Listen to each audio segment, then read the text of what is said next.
Welcome, selamat datang di channel saya. Sebelum dimulai jangan lupa like, komen, dan subscribe ya kawan. Yuk mari saksikan kisah legenda cerita rakyat berjudul Pendakian Gunung Lawu Part 8. Pendakian terakhir. Malam itu, Arman, Pak Wirya, dan dua asisten paranormalnya Karta dan Joko berangkat menuju Gunung Lawu. Tidak seperti pendakian biasa. Perjalanan mereka kali ini bukan sekadar mendaki, melainkan sebuah ritual untuk mengakhiri gangguan yang menghantui Arman. Mereka memilih jalur Kandi Cito, jalur yang sama ketika Raka menghilang. Semakin mereka naik, suasana semakin sunyi. Tidak ada suara burung malam. Tidak ada suara serangga, seakan gunung ini menahan napas, menunggu sesuatu. Di titik tertentu, Pak Wirya berhenti. Disinilah semuanya bermula, katanya sambil menancapkan tongkat kayu ke tanah. Arman merasakan udara di sekitarnya berubah. Kabut tebal tiba-tiba turun, membuat pemandangan hanya terlihat beberapa meter ke depan. Joko dan Karta mulai menyiapkan sesajen bunga, kemenyan, dan air suci yang sudah didoakan sebelumnya. Pak Wirya menyalakan dupa dan mulai membaca mantra dalam bahasa Jawa kuno. Arman menelan ludah, jantungnya berdegup kencang. Kemudian, angin bertiup kencang. Dan dari balik kabut, seseorang muncul. Kembalinya Raka. Sosok itu berjalan perlahan ke arah mereka.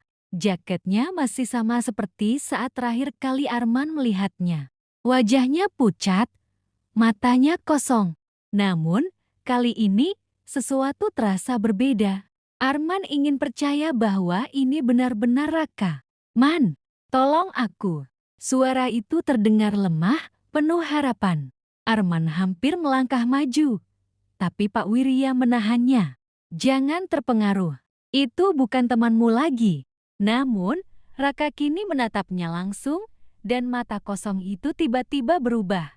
Air mata mengalir di pipinya. "Aku benar-benar tersesat. Man, aku tidak bisa pulang." Arman merasakan hatinya mencelos. Bagaimana jika ini benar-benar Raka? Bagaimana jika mereka telah salah selama ini? Pak Wirya mulai membaca mantra dengan suara lebih keras. Karta dan Joko menaburkan garam di sekeliling mereka, membentuk lingkaran perlindungan. Tiba-tiba, Raka tersenyum. Bukan senyum sedih, bukan senyum bahagia. Senyum itu menyeramkan. Dan kemudian, tubuhnya mulai berubah. Kulitnya menghitam. Matanya kembali gelap pekat. Tangan dan kakinya seperti memanjang. Tubuhnya melayang beberapa inci di atas tanah. Suaranya berubah menjadi parau dan berlapis. "Aku tidak butuh bantuan. Aku butuh pengganti."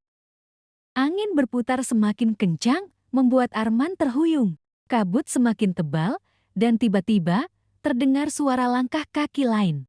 Banyak di sekeliling mereka. Bayangan-bayangan mulai muncul dari dalam kabut. Beberapa di antaranya terlihat seperti pendaki. Beberapa lainnya hanya bentuk samar yang bergerak tanpa wajah. Makhluk itu bukan hanya Raka. Ada banyak yang lain. Perang melawan yang tak terlihat. Pak Wirya segera menyelesaikan mantranya. Sebuah cahaya dari obor yang mereka bawa tiba-tiba menyala lebih terang, menembus kabut yang pekat. Sosok Raka atau apapun yang telah menjadi dirinya menggeram marah. Tubuhnya bergerak dengan gerakan patah-patah, seperti tulang yang sudah tidak utuh lagi. "Kalian tidak bisa mengusirku. Aku bagian dari gunung ini sekarang." Tapi Pak Wirya tidak berhenti. Ia menaburkan air suci ke arah sosok itu. Saat tetesan air mengenai tubuhnya, terdengar suara jeritan menyayat. Sosok Raka terhuyung. Tubuhnya mulai memudar. Namun, sebelum benar-benar hilang, ia menatap Arman untuk terakhir kali. "Kamu tetap akan kembali." Dan dengan satu jeritan panjang, sosok itu lenyap, bersama dengan semua bayangan di sekeliling mereka. Kabut perlahan menipis, angin berhenti berhembus. Hutan kembali sunyi. Hanya ada Arman, Pak Wirya, Karta, dan Joko yang berdiri di tengah jalur pendakian. Seolah tidak pernah ada yang terjadi. Akhir yang belum selesai. Setelah memastikan semuanya aman, mereka turun gunung sebelum matahari terbit. Arman merasa tubuhnya lemas, seolah seluruh energi telah terkuras. Ketika akhirnya mereka sampai di kaki gunung, Arman merasa sedikit lega. Namun, sesuatu mengganggu pikirannya. Ia memeriksa ponselnya yang sejak tadi mati karena tidak ada sinyal. Saat akhirnya menyala, ada satu pesan yang baru masuk. Pesan dari nomor Raka.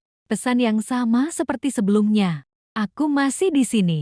Jangan tinggalkan aku. Arman menatap layar ponselnya. Tubuhnya kembali merinding. Mereka mungkin telah berhasil mengusirnya malam ini. Tapi apakah semuanya benar-benar sudah berakhir? Atau apakah ini hanya awal dari sesuatu yang lebih besar? Di kejauhan, kabut di puncak Gunung Lawu masih bergulung-gulung. Dan entah bagaimana, Arman tahu, sesuatu di sana masih menunggunya.